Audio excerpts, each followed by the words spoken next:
बच्चों ने कहा सर सिली मिस्टेक ने हैरान परेशान कर रखा है। तो बच्चों आपको इस वीडियो के थ्रू बता रहा हूँ कि आपने खामाखा ये मेहमान बना रखा है। हैरान परेशान छोड़ो, आप तो सोचो कि बिन बुलाए मेहमान क्यों आ रखा है, और ध्यान से देखें तो इसके कारण में ही इसका निवारण छुपा रखा है। कहते हैं सावधानी हटी दुर्घटना घटी, सावधानी रखी दुर्घटना टली, जल्दी जल्दी से देर भली। जिस मिस्टेक का नाम है सिली, जरा सोचो क्यों आपसे आकर ये मिली। बच्चों आपका अभी तक इससे मिलान परिचित हो चुका है। सर क्यों दुखती रख पे हाथ रख के हमें परेशान कर रहे हो, हमारा मजाक बढ़ा दे। घायल की गति तो घायल जाने और घायल को घायल पहचाने। अरे इसे ढंग से पहचान करो। आपके जो एग्ज़ाम होते हैं ना, इसमें जहाँ सिली मिस्टेक के हिसाब से नेगेटिव मार्किंग होती है, वहाँ कई बार देखते हैं कुछ बच्चों के 2, 5, 7%, किसी के तो 10, 20, 25% तक सिली मिस्टेक होती है। ऐसे मान लो किसी एग्जाम का टॉप और कट ऑफ का जो डिफरेंस होता है, वो बच्चों का कई बार सिली मिस्टेक का परसेंटेज लॉस होता है। समझदार को इशारा काफ़ी है, यानी आपने इस पर कंट्रोल कर लिया तो आप इसके टॉपर भी हो सकते हो एग्जाम के, और ध्यान नहीं दिया, लापरवाही करी तो सिलेक्शन के लाले पड़ सकते हैं। इसलिए सिलेक्शन के लिए अनमोल क्या सिली मिस्टेक पे करो कंट्रोल, तो मिल जाएगा आपको गोल जिसमें आपका ही पूरा रोल। बच्चों मैं तो ये कह सकता हूँ, ये जो आप पढ़ाई कर रहे हो इसमें होता है कई बार कोई क्वेश्चन आपको नहीं आता, दूसरे को आ जाता है, फर्क नहीं पड़ता, लेकिन जो आपको आता है वो गलत क्यों जाता है, फर्क वहां पड़ता है। लड़ाई वहां लड़नी है, वहां पर जिद होनी चाहिए, वहां पर खुद से खुद का मुकाबला होना चाहिए। जरा खुद से खुद का मुकाबला करना सीखो। Always go for absolute competition, never go for relative competition. और जो खुद से खुद का मुकाबला करते हैं उन्हें मुकद्दर का सिकंदर कहते हैं। कौन होते हैं मुकद्दर सिकंदर? जो अपने बलबूते पे अपनी जीत हासिल करते हैं। अरे झुकती है दुनिया, झुकाने वाला चाहिए, और मिलता है मनपसंद अपना कैरियर कॉलेज, लेने वाला चाहिए, छीनने वाला चाहिए, खींचने वाला चाहिए, झपटने वाला चाहिए। अरे काक चेष्टा की तरह लक्ष्य पे रखी नजर और टूट पड़े बाज की तरह तो होगा पूरा असर। बच्चों सिली मिस्टेक कैसे क्वेश्चन में होती है? कोई कंफ्यूजिंग क्वेश्चन में, कोई फ्यूजिंग क्वेश्चन में, कोई आउट ऑफ सिलेबस क्वेश्चन में, कोई आउट ऑफ अप्रोच क्वेश्चन में, कोई ब्रेनस्टॉर्मिंग क्वेश्चन में? नहीं जी, सिली मिस्टेक होती है इजी क्वेश्चन में, टाइनी क्वेश्चन में, प्लेन क्वेश्चन में, स्मूथ क्वेश्चन में, ऐसे क्वेश्चन में जो आपसे कहता है मैं तुम्हारे लिए बना हूं, बस तुम पहले मेरे हो जाओ फिर मैं तुम्हारा हो जाऊंगा। यानी वो आपको सीधे स्कोर देने के लिए बना है। लेकिन हमारी प्लानिंग पहले से क्या होती है, जो हमारे इजी क्वेश्चन होंगे, टाइनी क्वेश्चन होंगे, उनको जल्दी कर लेंगे, पहली प्लानिंग करके आते हैं, और जब सामने आ जाता है तो और खुशी हो जाती, और डबल खुशी हो गई तो, और खुशी में जल्दी हो जाती है, फिर जल्दी में गलती हो जाती है। लेकिन कहते हैं बच्चों गलतियों सीखना चाहिए। आप जानते हैं गलती करना इंसान की प्रकृति है, लेकिन बाद में स्वीकार करना प्रवृत्ति भी होना चाहिए। और जिनकी स्वीकार करने की प्रवृत्ति संस्कृति होती है, उनके आगे प्रगति होती है और सद्गति होती है। लेकिन इस घोर कलयुग में कुछ ऐसे इंसान भी है, गलती खुद करते हैं और दूसरे के माथे मटका फोड़ते हैं, दूसरे के लिए माथे मोड़ देते हैं, और ऐसे लोगों की बाद में दुर्गति होती है, विकृति होती है। हम तो यहाँ बोलेंगे अगर गलती रुलाती है तो राहें भी दिखाती है, और मनुष्य गलती का पुतला है जो अक्सर हो ही जाती है, लेकिन जो ठीक कर ले अपनी गलती को उसे इंसान कहते हैं। अगर गलती करने के बाद स्वीकार करने की हिम्मत हो और सुधार करने की नीयत हो तो गलतियों से बहुत ज़्यादा सीखा जा सकता है। गलती बहुत बड़ा टीचर होती है। अपनी गलती से जो सीखे उसे कहते हैं इंटेलिजेंट, और जो दूसरे गलती सीखे उसे कहते हैं जीनियस। बच्चा जीनियस बनने का टाइम है। आप सब गलती करते आ रहे हैं, लेकिन जो कोई दूसरा कर रहा है उसका भी ध्यान रखो। और आप देख रहे हो सिली मिस्टेक क्या होती है। मैं ये नहीं बोलूँगा टाइप्स ऑफ सिली मिस्टेक्स। आपको मालूम है सिली मिस्टेक का कोई सब्जेक्ट नहीं होता, लेकिन सिली मिस्टेक में हर सब्जेक्ट में लॉस होता है। सिलेक्शन के लिए हर सब्जेक्ट का इजी 80% कोर्स होता है। मेरा तो मानना है ये सभी सब्जेक्ट का बिग बॉस होता है। ज़रा देखें ये बिग बॉस कितने तरह का होता है।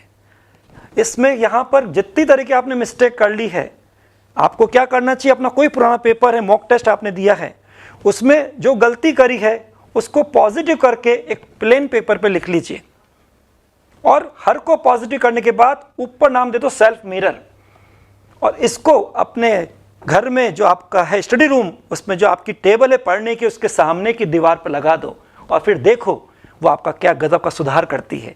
नज़र से नज़र मिलेगी और आपका हर दिन पढ़ाई में सुधार होता जाएगा। जरा देखें वो आपका सेल्फ मिरर क्या है मेरे साथ। ये वास्तव में सिली मिस्टेक्स के टाइप्स नहीं है, ये सबको पॉजिटिव करके लिखा गया है। और सबसे पहली जो सिली मिस्टेक होती है वो पढ़ना। हमारे पढ़ने का तरीका गलत होता है। अगर मैं आपसे बोलूं आपके सामने एक पेपर है और आपसे पूछूं आप इसको पढ़ रहे हो, तो आप सीधे इसको देख के से पढ़ते हो। ये पढ़ने में मालूम नहीं पड़ रहा आप कौन सा क्वेश्चन पढ़ रहे हो, 1 नंबर 2 नंबर 3 नंबर 4 नंबर एक साथ सब नजर आ रहे हैं, फोकस ही नहीं है। जबकि बचपन में आपको पढ़ने का तरीका सिखाया, कुछ ध्यान आया? जब आप पढ़ने जाते थे, ओरल एग्जाम होता था और आपसे कहते थे जरा इसको पढ़ के दिखाओ, आपको मुंडी झुकानी पड़ती थी, उंगली रखनी पड़ती थी और उंगली चलानी पड़ती थी और एक नियम फॉलो करना पड़ता था, स्टॉप लुक एंड गो।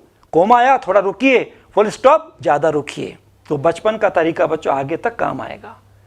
और यहाँ तो आपके एग्जाम में पढ़ना, फिर समझना, फिर सोचना, फिर प्रोसेस में करना और बाद में भरना, आंसर को मार्क करना या आंसर को OMR शीट में भरना।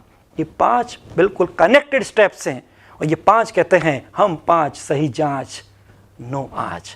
फिर सिली मिस्टेक कभी आपसे नहीं होगी। ये तरीका पढ़ने का बच्चों ध्यान रखो, आपके सामने आएगा, आप कभी इसमें गलती नहीं करेंगे। दूसरा, मेमोरी बेस कभी आंसर टिक नहीं करना। जितने भी सब्जेक्ट में, हर सब्जेक्ट में आपके कुछ ऐसे क्वेश्चन होते हैं जहाँ पे वो कंसेप्चुअल बेस हैं, नॉलेज बेस हैं, लॉजिकल बेस हैं, वहाँ पे केवल आपको बस पेन आंसर टिक करने के लगाना होता है। लेकिन आपको जो मेमोरी होती है ना, आप उसको देखते हो कहाँ लिखा टिक कर देते हो। ऑब्जेक्टिव क्वेश्चन में ये नहीं है कि आंसर निकालो, आपको आंसर छांटना है और छांटने के लिए आपको सारे ऑप्शन देखने चाहिए। इसलिए मेमोरी बेस पे टिक ना करें, आप आराम से पूरा सारे ऑप्शन को पढ़िए। हो सकता है जो आपको आंसर याद हो उसके और साथे भी हो, इसलिए कई बार आपके both of them none of them answer गलत हो जाते हैं। अगर आपने इसका ध्यान रखा तो वो गलती भी आपसे हटती चली जाएगी। तीसरा क्या पूछा, इसे ध्यान रखते हुए सारे ऑप्शंस को पढ़ना। बच्चों ये गजब की चीज़ है। आजकल बड़े आपको मालूम है शातिर तरह से लोग क्वेश्चन बनाते हैं, which is not correct from the following, which is incorrect from the following. याद आ रहा है? नॉट करेक्ट, इनकरेक्ट, यानी आपसे गलत छांटने की बात कर रहे हैं, आपकी स्मार्टनेस को चेक कर रहे हैं। और आपको मालूम बचपन से पढ़ाई की आदत क्या है, अभी तक हमेशा आप सही लिखते आए हो, सही ढूंढते आए हो, सही कहते आए हो, सही बोलते आए हो। क्लास में कोई सर पढ़ा रहे होंगे तो कभी किसी क्वेश्चन का ऐसा नहीं बोलेंगे कोई गलत आंसर बताओ, तो ये भी नहीं बोलेंगे सही आंसर बताओ, तो सीधे बोलेंगे आंसर बताओ। तो आपकी आदत पड़ी हुई सही ढूंढने की, सही बोलने की, लेकिन आज पूछा क्या है, गलत। तो ऐसे क्वेश्चन का तरीका क्या होना चाहिए, ध्यान से देखना, स्मार्ट तरीका बता रहा हूं। मान लीजिए आपका क्वेश्चन है विच इज नॉट करेक्ट, जो इंपॉर्टेंट उसी को लिख रहा हूं मैं, फ्रॉम द फॉलोइंग या इनकरेक्ट। तो दोनों में नॉट और इन पे आपने अंडरलाइन कर लिया, यानी आप अलर्ट हैं। लेकिन अब स्मार्ट भी बनना है, वैसे जमाना स्मार्ट वर्क का है, तो आपको मालूम पड़ेगा गलत छांटना है, तो आपने यहां पे जब खत्म हुआ एक बड़ा सा क्रॉस बना दिया। अब आप खुद सोचो आगे इस क्वेश्चन में आपको ये जो लाइन आपने करी अंडरलाइन वो नजर आएगी, बड़ा सा क्रॉस नजर आएगा, क्रॉस नजर आएगा। अब मान लीजिए आपके ऑप्शन सपोज ABCD में है, जहां सिंगल आंसर क्वेश्चन होता है वहां पे आपके 1 2 3 4 भी हो सकते हैं, कुछ भी मान लीजिए।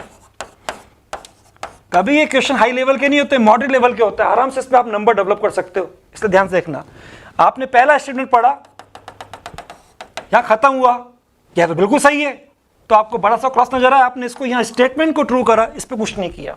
आपने दूसरा पढ़ा, क्या कह रिया, क्या धीरे समझ में नहीं आ रहा, क्वेश्चन मार्क।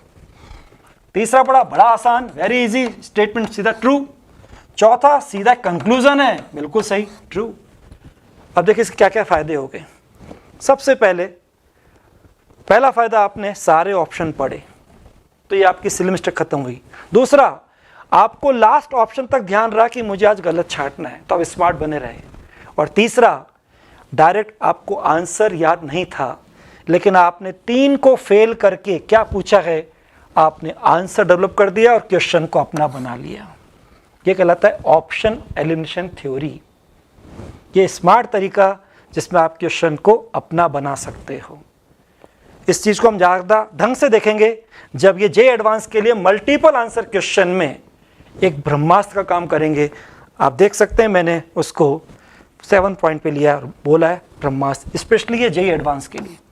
वहाँ उनके मल्टीपल आंसर क्वेश्चन बच्चों से गलत होते हैं, तो जेईई एडवांस के लिए जो बच्चे इसको ध्यान से दिमाग में नोट कर लें। आगे छोटी छोटी बातें हैं। फोर्थ, न्यूमेरिकल क्वेश्चन में यूनिट का ध्यान रखना ही भाई। फॉर्मूले में आप डेटा पुट कर रहे हो, क्वेश्चन आपका मान लो हीट का है, देंगे सेल्सियस में टेम्परेचर, फॉर्मूले में जाएगा केल्विन में कन्वर्ट होकर, आंसर निकले केल्विन में, लेकिन वापस ऑप्शन आएंगे सेल्सियस में, तो आपको ध्यान रखना है। कभी क्वेश्चन में डेटा आपको देंगे सेंटीमीटर में, कन्वर्ट करना होगा मीटर में, आंसर निकलेगा मीटर में, ऑप्शन होंगे मीटर में भी सेंटीमीटर में भी, तो ध्यान से देखना होगा। मान लो मीटर में और आपने मीटर में आया और आपका आंसर वो वैल्यू लिखी थी सेंटीमीटर, उसको टिक कर दिया, गलत हो जाएगा। इसलिए पूरा ध्यान रखना।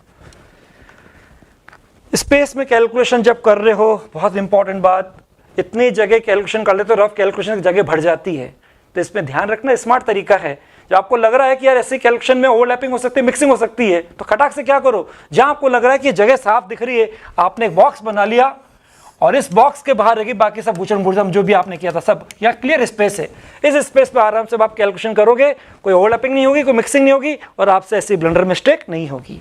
6, OMR फिलिंग का स्मार्ट तरीका रखना। बच्चा आपको मालूम है ऑफलाइन मोड में OMR फिलिंग की जाती है, लेकिन स्मार्ट बहुत जरूरी, क्यों? क्योंकि सब कुछ सिलेक्शन आपका इसी पे डिपेंड करता है। अब यहाँ पे एक बात इंपॉर्टेंट, बड़ों ने कहा है कि एक बार में अगर एक काम करो कभी गलती नहीं होती। इसका बेस्ट तरीका क्या है बच्चों, आप पेपर को हमेशा इसमें take it easy and make it easy, इसके अकॉर्डिंग करा करो। तो पहले आपका एक इजी राउंड होना चाहिए, आपका सब्जेक्ट ऑर्डर कुछ भी हो, जो आपको अच्छा लगता है उससे स्टार्ट करिए, जिसमें आपका कॉन्फिडेंस उससे स्टार्ट करिए, लेकिन पहले हर का इजी करिए। पहले आपने आराम से तीनों सब्जेक्ट का एक इजी राउंड ले लिया, पेपर में काम खत्म हो गया। अब 10-12 मिनट जो लगता है उससे OMR फिलिंग कर दीजिए। ये पहला राउंड हो गया, सेलेक्टिव करो, सेलेक्ट हो जाओ, सिलेक्शन में मोड़ लग गई। अब सेकंड राउंड में आराम से करते जाओ और संग संग बढ़ते जाओ, और कभी भी देखो स्थिति क्या है, जितना किया उतना स्कोर प्रोड्यूस हो गया। इस तरीके से कभी आपकी सिले मिस्टेक नहीं हो सकती, और आप इसको आराम से मॉक टेस्ट की प्रैक्टिस में करके देखना, OMR फिलिंग की कभी सिली मिस्टेक, ब्लंडर मिस्टेक नहीं होगी। 7, मल्टीपल आंसर क्वेश्चन, ये बात खास इंपॉर्टेंट जेईई एडवांस के लिए। वहां बच्चों के मल्टीपल आंसर क्वेश्चन में कई बार गलती होती है, आंसर एक आ रहा है लेकिन फिर भी सोचते एक आधा और होगा और टिक कर देते, मिला के 2 कर दिए। ऐसा तरीका रखो कि कभी आपकी इसे आदतें नहीं पड़े, और वो तरीका क्या है, ऑप्शन एलिमिनेशन थ्योरी। जैसे मान लो आपके किसी क्वेश्चन के ऑप्शन है ABCD,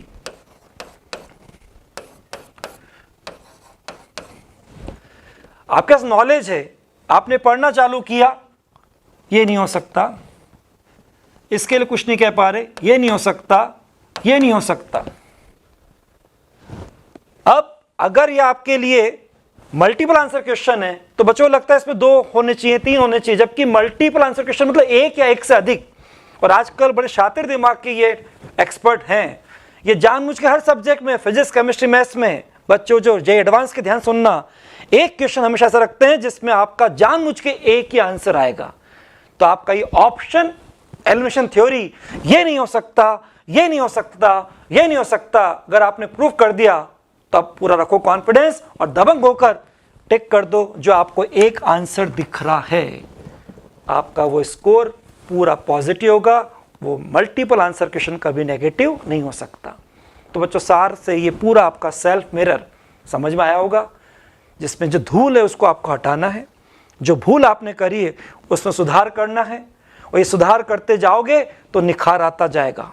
तो बोलो बच्चों, अब स्वीकार है आपको कि सिली मिस्टेक में आपका ही कसूर, बोलो करते हो ना दिल से मंजूर, हम सबने मिलके देखा कैसे करे दूर, बस इन बातों का ध्यान रखना जरूर, अब सिलेक्शन भी होगा और मंजिल नहीं दूर, कोई आप में से बनेगा नूर तो कोई कोहिनूर। तो आज से कमिटमेंट करो, आगे के लिए सफर में अपनी अदालत में कमिटमेंट करो, इन सिली मिस्टेक पे कंट्रोल करना ही है। कैसे करना है तो करना है, लड़ना है, भिड़ना है, झगड़ना है, गिर गए तो फिर संभलना है, फिर उठकर आगे बढ़ना है, धड़कना है, गरजना है, बरसना है, क्योंकि करना है तो करना है, हर हाल में मंजिल पे जाके दम लेना है, अपना सपना साकार करना है। So give your best, do your best, wish you all the best.